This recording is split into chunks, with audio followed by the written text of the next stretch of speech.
the year 2000, Y2K, right? What was it like? So I remember exactly where I was on January 1st, 2000, because I thought everything was going to fall apart. You had just won your first Western States, and you have to stay in top form. Presumably, you're top form at that point. Do you remember the dystopian world of Y2K in your training? Wow, we're going back. Yeah, Y2K. Yeah. Most people don't even remember that. Anybody else know what Y2K is? That was a thing. So in the U.S. I thought the world was over. Yeah, no. I lived in Seattle, so at the time, I was hanging out with very much like an activist crowd. Outside of my running people, my friends. Yeah.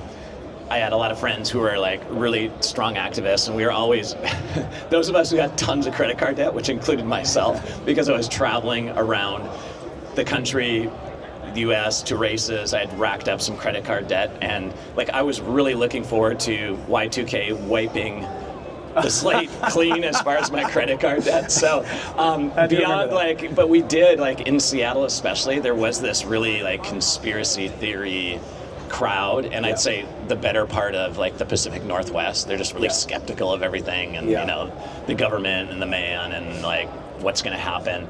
And I specifically remember for months, like, things like you said, it's like maybe in a good way the world is going to like come apart. And so I was looking forward to that, and so when it did come and nothing happened, it was a real letdown for those of us, especially in Seattle. It's just like dark, gray, raining all winter long, much like in Amsterdam. And Paris. Very, very similar. Yeah. I mean, life clicked along, and I started training. And I remember for the year 2000, I thought, I was going to go back to Western States, of course, and try to repeat my win for the first time, so be a two-time winner at Western States. And I also wanted to do something to celebrate the year 2000. It was like a really monumental time, I thought. And it was closer to the time of Hard Rock, but I actually put in for Hard Rock. And I was on the waiting list. So later that summer, I finally got it. It was back in the day when you could find out getting into Hard Rock. So the Hard Rock 100 takes place in southern Colorado, for those who are listening not familiar with it.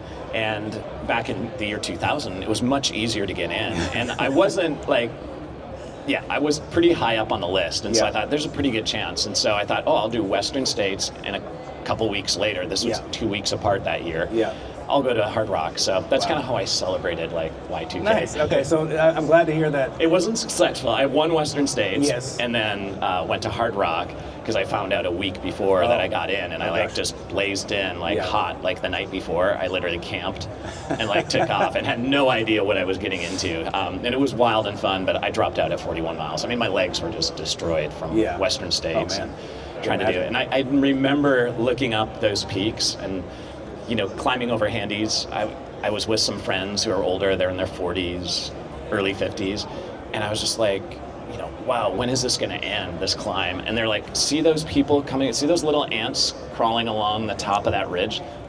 I thought we were close to the top, and I was like, wait, a couple more 1,000 feet of climbing at least. So a great way to mark Y2K in the year 2000. Okay, I'm glad the year 2000 stuck out for you, since that's how I opened questioning. Okay, I had Hal Kerner on the podcast last year. I love his era of running. I love his personality. Just a all-around great dude. But I was on this deep dive, and I guess I'm back in that deep dive now. Of so much has changed. I mean, we're sitting at IRX, and there's tons of stuff here, right? Like the engineering that's gone into making running not easy, but easier. Not easy for sure. I asked Hal Kerner, what's some stuff from your day that was like DIY, like real punk rock stuff? Because people draw on these threads of is trail running, is ultra running like skateboard culture? Is it like punk rock culture? And to some degree, I think it is. I do think that you are the Tony Hawk of ultra trail running, and we can unpack that here in a bit. But so there's what makes punk rock, and what makes skateboarding, and to a large degree is DIY. And so Hal Kerner's thing was in the late 90s, he was running in jean shorts. Cut-off jean shorts that he did himself. Now, I don't know if that was just to be funny or what, but so cut-off jean shorts. Then I talked to John Grubin, who's the RD of Wasatch, and they were in late 70s duct taping water bottles to their hands. Do you have any DIY stuff from before we had all this incredible gear that you were doing? I mean, it was definitely a fun time to be in the sport because, and I want to like give credit to all the people that came before me. It wasn't like we invented it. Sure. Like to I guess the more modern crowd, people think, oh yeah, you guys are the OGs, and I'm like, no. There were people doing stuff way before us. I mean, people were using canteens, like literally military-grade canteens. Like, I talked to those people who used to use those, so it really was only like 10, 15 years prior to me, and I would watch the old Wide World of Sports videos from 85 and 86 of Western states, and, you know, this wasn't really that much, you know, further back, but people talk about those days of this, all the DIY stuff, and there was this really omnipresent like counterculture, and it was a really exciting time because there just were a lot of characters, and you know, you mentioned the punk rock scene, or you know, whether it's the skate scene, the surf scene, it's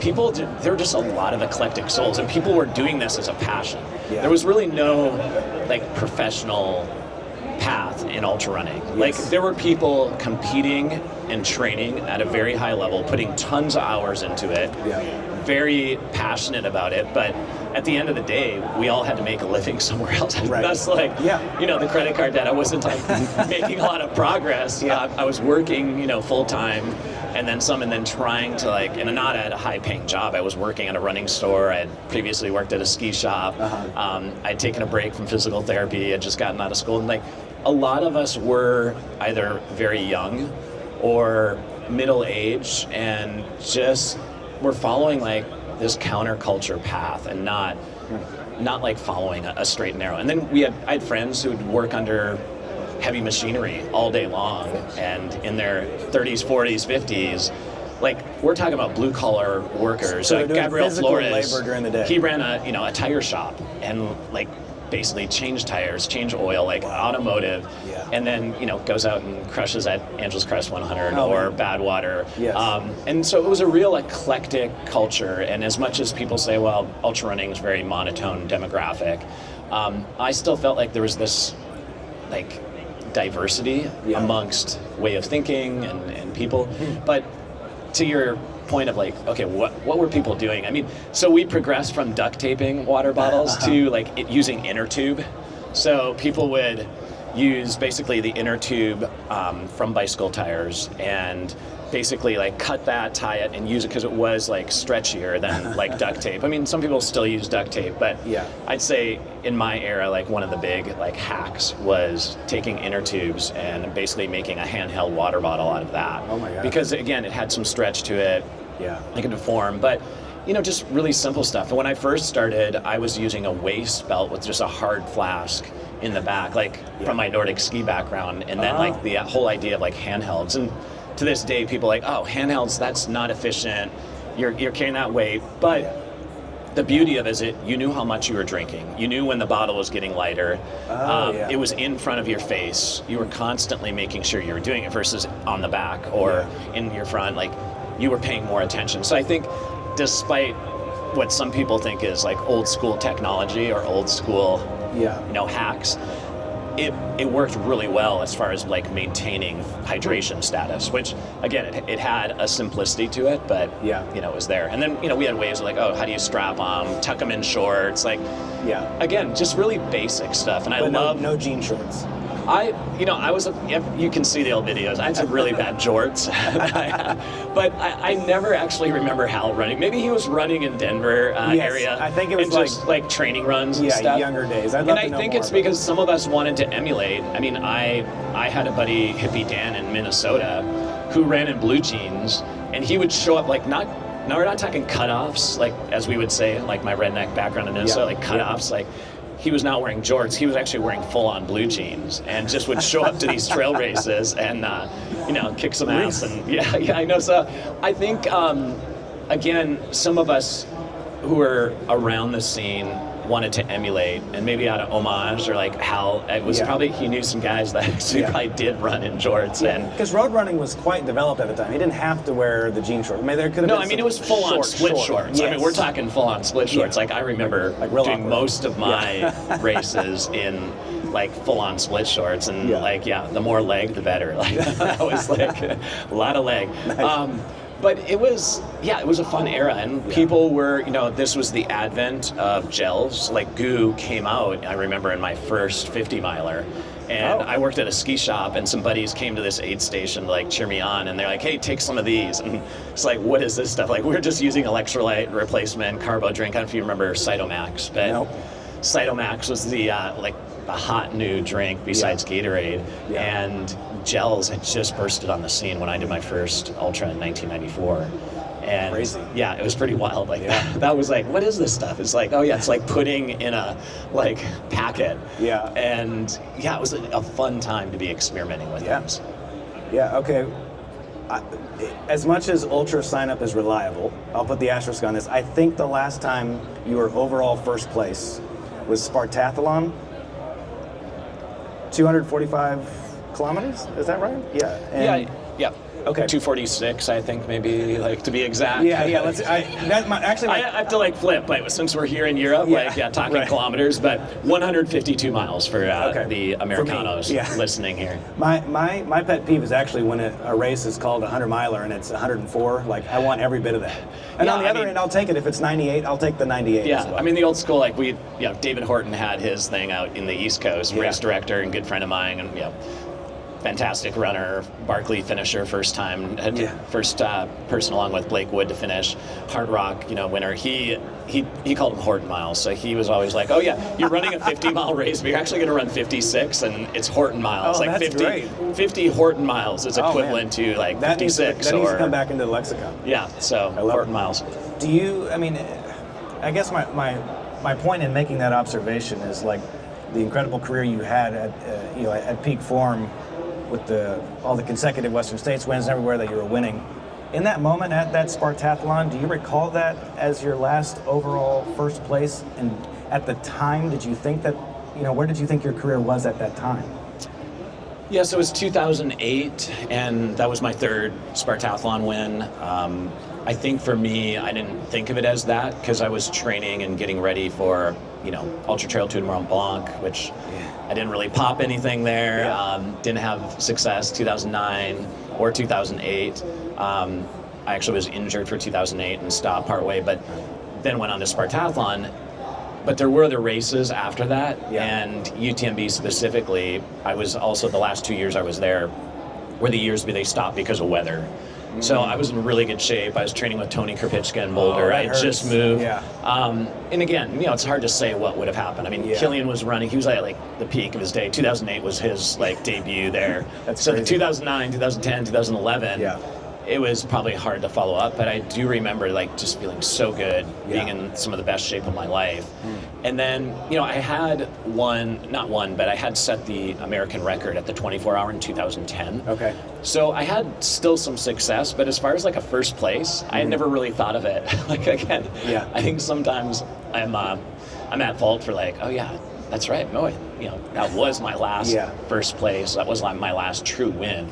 But I feel like I was doing other things after that kind of like maybe made up, or maybe I didn't really think of it. But I think it is hard. It's like, what was I thinking? I was still thinking I had something left in my career, which was very long at that time. Right. And it is hard. And then I also remember getting to like 2013 at Leadville 100, and like, I'm not saying I was totally lost, but and my wife was kind of a hard ass in terms of like, you're not just gonna like roll it in and walk it into the finish. Like, what is this? Like, she wanted to see that fire of my former self at the peak of my career, and it just wasn't there. And in some ways, I think I was kind of maybe flailing and trying to like figure out, okay, do I still want it enough to lay everything on the line? I was still training, putting in the work, but maybe mentally, like the desire to win. That's got to be hard to sustain over a long period of time at that level. And it's hard because you feel like, okay, I mean, people would say, you have nothing to prove, and just like pile it on. And I'd be like, yeah, but part of me wanted to do this. And it wasn't like, I need it for my ego. And that's not a good place to be in, because you want to have like the mindset of like, I want this really bad. And when one is waffling or just kind of like in this zone of like, do I really want it? Do I not? Yeah. And to be in mid-race, you do not want to be in that place. Like, you got to really want it, and especially in a 100-miler or these long ultras where you're just out there for so many hours, toiling away in a lot of discomfort. I mean, despite what all the top elite runners say now, like, it hurts. I don't care who you are. I mean, they're not going to give it away. I mean, that they're suffering the way that they are. Yeah, exactly. I mean, Killian makes it look easy, or Jim or Katie or Courtney, or I mean, you name it. Like, they all feel it. I was actually relieved, I'm far from elite. I was relieved and actually quite motivated to learn after talking to a lot of elite athletes that they don't hurt less than I do. They're just better at pushing through it. It actually gave me hope on some level of like, hey, I could, I'm 42 years old. Maybe my best days are probably still ahead of me, because I'm the worst 100-miler in America. I've finished 2 of 10 attempts. But I think, okay, there's still stuff that I'm like piecing together. And so to hear that it's not that the pain is less, but that they're better at pushing through it, that you're better at pushing through the pain, was like, oh my God, I could do better still. Yeah, and they're running at a faster pace, but they're still feeling the discomfort. They're just on their plane or their level of like discomfort, and which is much like everyone else. And I think that is like, you weren't doing it in your 20s. That's the thing, like Hal, Ian Torrance and I, Brandon Sabrowski, I mean, there were a long list of 20-somethings pushing the envelope in ultra. And that's why when I see a guy like Ludo, or you see some of these females out there still in their late 40s, or Ludo now is 50. And everyone's like, look at Ludo, like he's only 2 years younger than you. But I'm like, well, I started at 20. Fair. And like, I think runners, we have our best years, and some of us like to feel like we're immortal, and that's why I think, the outside world looks in and like, oh, you're young, like look at Ludo at 51 or whatever. I still think, you have your best years mentally. How many years can you lock in? How many events can you just like be so laser focused and just be throwing down? And there's a point. I mean, I think you see it in Killian, where he's just like, I don't know, like, it's not really what I like. He loves it, but he's also like, I've been doing it for so many years. Like, at what point do you say I'm good? And or maybe you don't. And I think that's where I'm still at in my career. Like, sometimes I'm like, oh man, like, still want to run like a decent marathon, or like, for now, what can I do? Or there are some speed records that I still got your eye on? Still have my eye on, some like long multi-day stuff, and just mountain ranges to like explore. And I think it's finding those things that really pique one's interest to stay in the game, so to speak, enough. But also know, like, I'm never going to run my fastest 100 miler. That's long gone. That's done. That's so. And I'm a realist. I'm not somebody like, I still got it. I can be like, I'm not going to be old guy that shows up to the college party like he's still cool. I'm not like, I don't know. I feel like, we're all still cool in a certain degree. And I really don't care about like fitting in, but it's like, I don't want to be that person like, I'm going to like, truly honest with myself. Like, I had my best days probably for all of that stuff. But, what kind of things do I want to do that are interesting? And that motivate me to get out. And there's a lot of times where I'm right now training for life, to be like ready if I need to do something. Or want to do, so I should say want to. It's not like somebody saying, you will run, this this event, or you will run this mountain range. Like, I mean, it's stuff that I want to do. That would be a relief. Like, just, I don't have a choice. Let's just go exactly. do it. And I have young kids. They're 7 and 9, and so for me, it's like, I want to be skiing hard with them as they grow older and push, or running, hiking in the mountains, biking. We've done some bike tours with them when they were younger, and as they're like, just want to foster this this lifestyle of like, we do hard things. Not to say like, we have to race, and we have to, like, everyone's asking, like, oh, are you putting them in races? And are they like, my daughter does the Boulder every year, which is a 10K. Since she was 6, and that's on her own. I was just like, no, say that, like, that's a long ways, like, at the age, but she got her little medal for her age, so they do this all the way to age 80, and they give out medals for the top 10 finishers of your age, so 6 years old, 7 years old, 8 years old, 9 years, like, she's gotten into that rhythm, and you kind of just see it, but for me, it's like, it's not so much the racing, it's more like a lifestyle of doing challenging things, adventurous things, hard things, and I think we as humans need to seek that and fulfill that desire that is, I think, embedded in us. Yeah.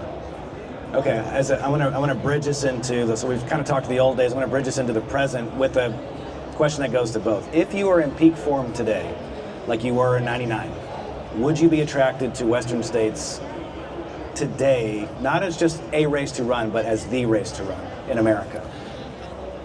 I mean, I'll be honest, I think it has the historic lore. There's so much that's really cool about Western States. The reason I went to it so many times, it was like, if you wanted the best competition for 100-mile trail racing, that was the event to do.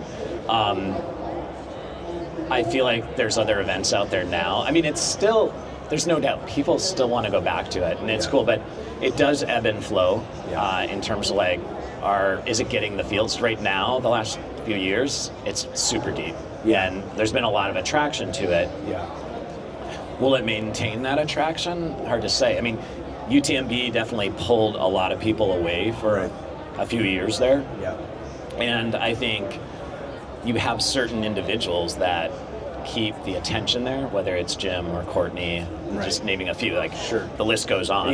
Nothing out of disrespect to the others, but without listing everyone, the fact this is, I think, when top runners go to certain events, they draw more attention, they draw more competition, and that's ideally what you want as far as like progressing the sport and competition. So I think it's a matter of like, what's really cool is athletes have a lot of power in terms of like what they do in ultra running. And we don't have like these big appearance money pockets. Like the world major marathons. I mean, there's talk of it. I hear that some of these races now are wanting to like pay some athletes to show up even. But so maybe that is going to happen. But until that, it's like athletes have a lot of pull, and it's like a certain few or a certain couple decide to do certain events. I think it draws more people in, and so a race like Western States that doesn't have prize money, that doesn't have some of this. It's vulnerable. It is vulnerable to that, and I think it's tricky too. It only has so many slots. So in the U.S., we have a difficulty with the progression of ultra running based on just the numbers of people that can take part in these events. I mean, you don't even have 400. So like Western States did allow, I believe 421 years an anniversary thing. It got a special. But right now it's 380 whatever. That's a small amount of people, and for elites, it's like if you say I want a 40 deep elite field, 20 men, 20 women. It's going to be hard to do that when you only have 300. So I think we are really beholden to like some of these overall limits on the number of participants. But athletes, I think, where they decide to go and congregate and say, let's compete here. And back in the old day, and like draw it back to us, like my buddy Carl Meltzer used to always be like, okay, let's pick 100. He's like, this sucks that there's no prize money in ultra running. Behind the scenes, we were talking about like, what I want to hear. This, we would have these conversations like, let's put on our own, like, basically it's like gambling. You just, it's like everybody puts $1,000 down, and none of us had a lot of money, but like, we all put $1,000 down, and like, you want to be in. We all show up at a certain race that would let us in. Oh my gosh! Like, a very small event, and we just. I think we should still try. It's our own purse. That's so good. It's like, okay, how ready are you? I like, can you throw down? Are you willing to put $1,000 down? I can't tell you how much I love that. Yeah, so we used to talk about that all the time because we were like, again, in this zone where there really wasn't any money in ultra running. And we were okay with that to some degree, but it was like, hey, look at what's happening on other there were races like making decent money, race directors making decent money. Yeah. The athletes were bringing a lot of attention to these races, were bringing a lot of like excitement to the sport, and now all of us are going broke doing it. But again, it was very pure, and we loved what we were doing. Yes. But so it's like, how do we make prize money? Well, let's make it ourselves. I think that's So it's a game of poker. We've been quite critical of races that market to elite athletes who are trying to make it a career and not paying prize money. So they market to the elites, and then they benefit from elites participating in their event, but don't pay them prize money. So we've been very vocal about that, written opinion pieces on it. Or they set up a system that doesn't always let the best runners in, or like elevate the competition. The old system at Western States, if Norm Klein or Greg Soderlund was like, hey, we want Rich Hanna, he's like 100K champ, 217 marathoner, like, let's throw him in the mix, like, 5 weeks before the race, 6 weeks. And I always, as an athlete, like, it kind of sucked to know, like, whoa, like, they could throw somebody in the last minute, but it was also something I loved. It was like, let's bring some more in, like, Dude, let's make the fire hotter. Let's make this like a really heated. So I think giving individuals the chance to race without too much red tape and convoluted. And also, like, how many times do you have to race? Like, you have to race hard. Like, some of the races that are selected, it's like canyons. Can you be at your best, run a fantastic canyons, and then try to run Western States? Less than 2 months later. Yeah, that's quite wild. Or around 2 months later. Like, these are ultra marathons. Like, the best marathoning in the biz doesn't happen like, just run a great marathon, and then 2 months later be ready. And that's 26 miles on the road, which pretty hard on the body, but we're not talking about all terrain in the mountains and tons of elevation descent and all the things that like really destroy the legs. It's it's like, what are we doing to our athletes? Like, are we creating longevity, or it's like we just want to gladiator style, like, let's see if we see if they survive, and if they don't, we'll bring in some more. No worries, we've got another 10 people that would love to do this. That's so I think there's a lot of things that I think could be better, right? And I know ultra running, especially in the US, it's a bunch of like race directors like, I'm gonna do it my way. Like, it's a very US mentality. And then you have the Euro, it's like, let's make a system. And then those elements like collide, and sometimes not in the best fashion. So I think, I'm somebody who, we do need to progress the sport. Things need it needs a little red tape and bureaucracy. Otherwise we don't have, an organized system. But we also just need to be like, if you want the best competition and you want to treat your athletes the best, like, what can we do that works within the confines? Which is hard for a race like Western States. And so my read on all the names that we've mentioned throughout this, but Hal Kerner, you, that those 2000s, was that you were there to compete because you loved it. There was going to be no money in it. There was no thought that you were going to make a living outright off of it. You did it because you loved it. And I think what that brought out were these really unique personalities.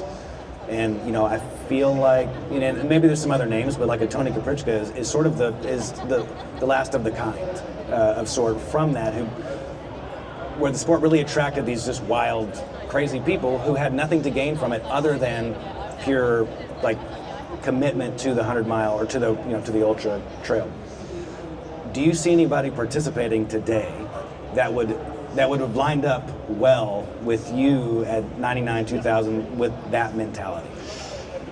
Yeah, it is tricky. Like, I feel, and I don't want to bag on like the current day, but we talk about like how the sport has changed, the technology, the products and all that, as you mentioned, which is all great, the super shoes and all. Again, I'm not going to be one of those who'll be like, well, back when I was running, we didn't have all this stuff, and that it was more pure than, like, whatever. But I do feel we've lost some of the eclectic vibe of the sport. And it's really tricky. And again, I don't want to bag on people, but like, I don't know if you watch Dylanisms or see it on Instagram. I've seen enough of it. I mean, he talks about like Killian being so like superhuman that he's like a droid. It's like, And you know, we all have these different, like, obviously runners have their own personality, but there is something, as we become more embedded in technology, as we become, I don't want to say less human, but Sure. we start to look at some of the athletes now as like, oh, much like we look at marathoners and track athletes, like they're less and less relatable. Whereas like back in the day, a Gabriel Flores, for instance, or you know, an Ian Torrance who'd work out National Park Service all day long, you know, spraying weeds. They were doing work, and then they would just like show up at these races. Whereas if you have professional ultra runners who all they do is just train, and they get to go to physio, and they get, you know, have a nutritionist, and they have agents, and like, it's great, but then they start to become very mono-demographic. And I think that's a good you way to either put are it. just so out there like Killian, and Killian's an amazing human being, like getting to like hang out with them a few times and staying at my house in Colorado years ago. You know, they obviously have their human side, but as far as what they do athletically, it's like, even me, I was just like, this guy is like unreal what he can do on the trails. But like, are they eclectic? Like, do they have other interests? Do they have other passions? I don't know. I mean, like, again, I was the long-haired hippie, like, you know, a former redneck turned long-haired hippie, vegan. Now it's like, you know, what stands out? Is it just the really cool stuff they do on the race course, or do they have other interests? And I think that's the hard thing with, and I'm not saying they probably do, but what comes through these days is like what people see on the outside.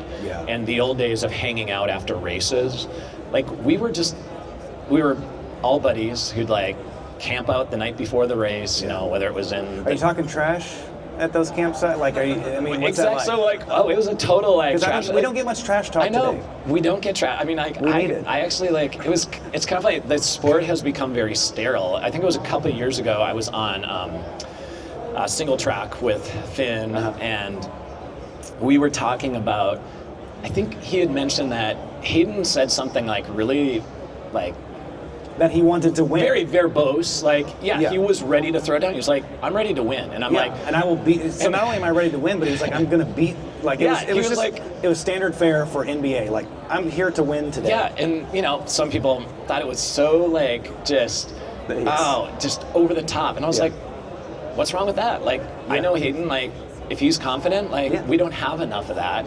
And I think, like, people would say it's cocky, it's, like, being very... But it's just like, again, like we didn't have... And talk about a guy off the course, Hayden, who will give you the shirt off his back. Super nice. Super nice. But that's how we were, like, a lot of us super nice. And obviously friendly, a little bit of trash talking, you know, there's a lot of like, you know, sandbagging going on. Like, oh yeah, my training was like, but we'd hang out before the race, camp, and then, but once we started racing, it's like the gloves came off, and it was just like full-on cage fights. Are you talking trash in the race? Oh yeah, we did. Like, I mean, this is where, again, I'm not proud of some of the stuff I do. That's not what this is about. We're just learning. I talk about it in Eat and Run, and I tell this story because I think of my late friend Dave Terry, and just like, man, I was a real jerk, like when I said, like, I would say things to people like, what are you doing up here? Like, you know, things like that. And I remember Ann Trayson once telling me, it was in the Miwok 100, and she was passing me, and like, I was like 4th place, but she's just like, yeah, you don't look so good. Like, she's just like flat out, you're like, you know, you look like trash right now. And I was like, and I was like, well, and then she was like, well, you've been racing a lot. And I literally, you know, did 4 races over a 5-week period. It was kind of like sometimes my prep before Western States. I would run them at 80% and just like tune things with my nutrition, hydration. And I had raced a lot. I'd done 2 50Ks, a 50-miler, and then, of course, Miwok, which is, you know, early May, and that was the last race of those. And she just was like, oh yeah, well, you've been racing a lot, and like gave me a little excuse, but she was also like, kind of put the screws into me and just like took off. And like, I love it. Again, we used to just have that. It wasn't like, oh, it's a difference of making, you know, $5,000 versus like there was no prize money, so I was like, whatever. But we just but we also just like said it how it was. And I think maybe some of that like true honesty you know, people talk about each other behind their backs. Like, obviously, there's a lot of dirty stuff that happens on social media and the internet, which isn't cool.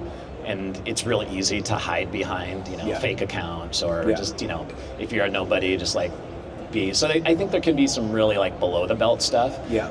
But, you know, when I was running, there was the listserv, and people loved to like just talk trash there and actually be like, oh, like just bag on me and like, oh, Jurek's gonna lose this year, like this guy or this, you know, this gal's really running well, and like, oh, forget so and so, and people could get really nasty on the listserv, and it was like that early way, and I just use that as fuel and fire, and like, you know, it's not a bad thing, but it's kind of funny. Like nowadays, it's just like, oh, whoa, Hayden was just going way out there, and like he was going below the belt. I was like, he's ready to race. Yes. And, my thinking, so I had time to think about names for this, obviously, since I wrote the question, but I feel like Hans Troyer is someone who has good personality on and off, and could have fit in that.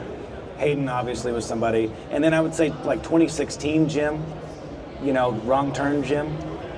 Or maybe the year after too, and like you know, him just kind of like setting foot. I think, and I don't want to say there isn't anybody. I mean, obviously Courtney, I think, has a bit of it too, because she's got her style. I mean, like we're talking like knee-length shorts. Yeah, I mean, talk about DIY. Like even she came to the sport after there was all this stuff developed, and she still did it her own way. Yeah, she's just kind of doing her thing. So I would say like Courtney definitely has those elements. There's, you know, Hans is kind of like one of those, like, you know, we would say like young gun. Yes. And, you know, much like, you know, Dakota, he, you know, again, I feel like Dakota just never put things together on certain stages that he should have, because he was just so on this trajectory, and he was living in Boulder at the time. You know, we talk about stuff and like where he was going, but you know, he did a couple of big 100-milers like Hard Rock, where it's like, yeah, dude, save that stuff. Like, focus on the shorter ones first a little bit. Like, there's plenty of time for that.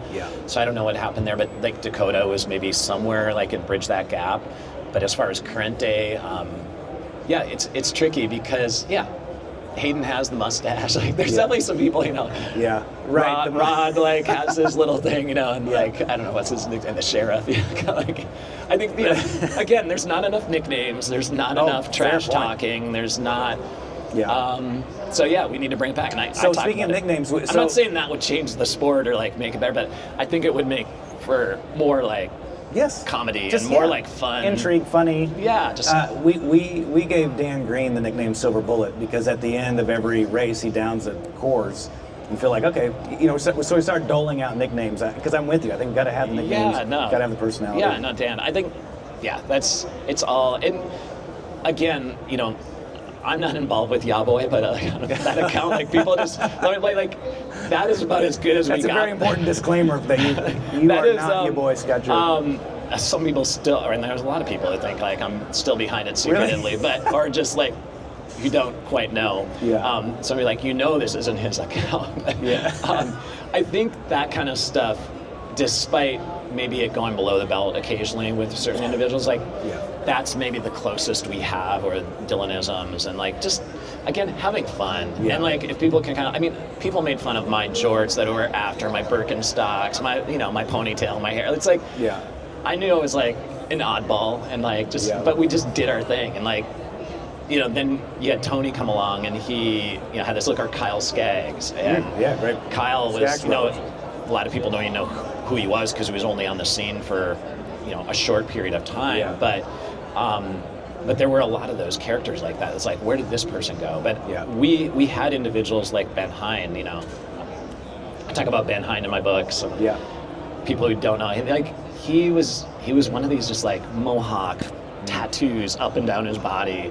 Just the epitome, and also he would trash talk with, like, he was like the SoCal Northern California rivalry was like super hot then. It was like really at its peak, and it was just fun to have that. Like, you know, it was like gang warfare going on, and like this tribalism that we don't see. And there used to be a little bit more of like the East Coast, West Coast kind of like competition, like Courtney Campbell, Mike Morton. Like Eric Clifton, they were the East Coasters that like were like, I don't care, we'll come out west and we'll like throw down. Whereas now everyone's like, they know their lanes and they know their spots, and they're like, you know, I'm going to stay in. And, you know, the New Englanders, I think, are just there's some folks in the South for sure, in the Smokies and Tennessee, North Carolina, who never really get out and do other, like they stay in there. But the New Englanders, there's some badasses up there that people don't even know, like, what they run on a regular basis, like gnarly mountains, big mountains, relatively.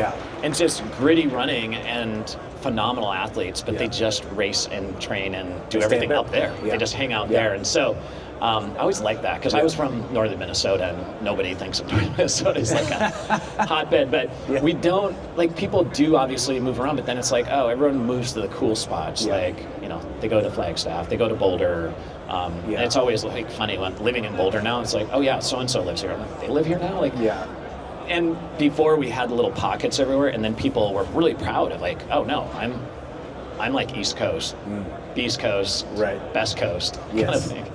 Okay, as a final point here to wind down, a couple weeks ago I went to the 24-hour World Championships in Albi, France. I'd never seen anything like that. I feel like all this stuff that we're sort of like having fun thinking about, like those personalities and people still have day jobs, I feel like it all lives there right now. So I got to see one guy, he's Ukrainian, so I'm going to butcher his name. His first name was Andriy. He was a great ultra runner, goes to war, gets shot in war, leaves the military of Ukraine, and then comes and, you know, wins the 24-hour World Championships. And he's, I don't know, 40, 42 years old, you know, a massive amount. I don't remember where it was. I'll probably get it wrong. 290, 300 kilometers in 24 hours. But I just feel like no one there was getting a paycheck. There's no way anyone, that is so unpopular. They were all there because they love it. I feel like in that moment, I wasn't expecting that. And I just thought, okay, this feels like maybe what it was like to be at Western States in the 90s. It's definitely, having been a part of the 24-hour thing, because I sampled it all. I did 100Ks on the roads. Like, Badwater, all these races, Spartathlon, because they're just part of the history. And so my buddy Ian Torrance was all about, like, let's run the 100K, you know, national championships. And be like, it's just like, it's great. Some of the toughest, like, racing you can do in training, like just running pavement for that. But it was a good, like, lead up for me. I was like, oh yeah, it fits. And they're definitely, like, I feel like you can still find the characters of the sport in, like, the really small niche stuff, whether it's 24-hour, obviously, like... And it's important to note that the man who I just said from the Ukraine is also the 48-hour treadmill record holder.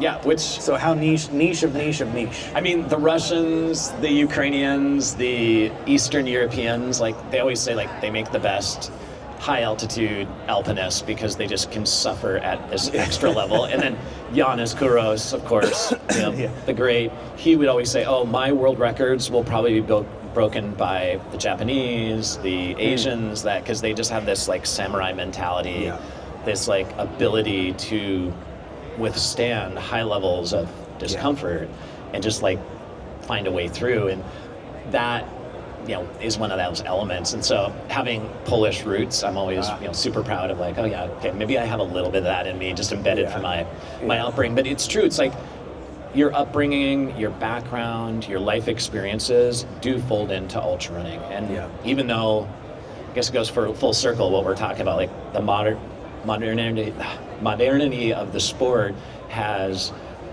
you know, progressed, but at the heart of the matter is, like, how do you get the best out of yourself? And sure, you can get really scientific and all this, but then, like you said, some of the best ultra runners have come from military backgrounds or mothers that have, you know, gone through complicated pregnancies. I mean, carrying a child, birthing a child, that's that's like one of the hardest ultra marathon. Having seen my wife go through, like, that's next level, and that's where men and women of all types of backgrounds who've, like, survived and endured, if you can fold that into ultra running. And so that's where it's like super cool to hear those stories. And it's unique. And having been at the World Championships and competed in the World Championships on the 24 hours, you only see these people sometimes, you know, once every couple of years, because maybe they're not running world champs every year. And it was super cool to have. I'd seen some of them at Spartathlon, or like they kind of float in and out of races, but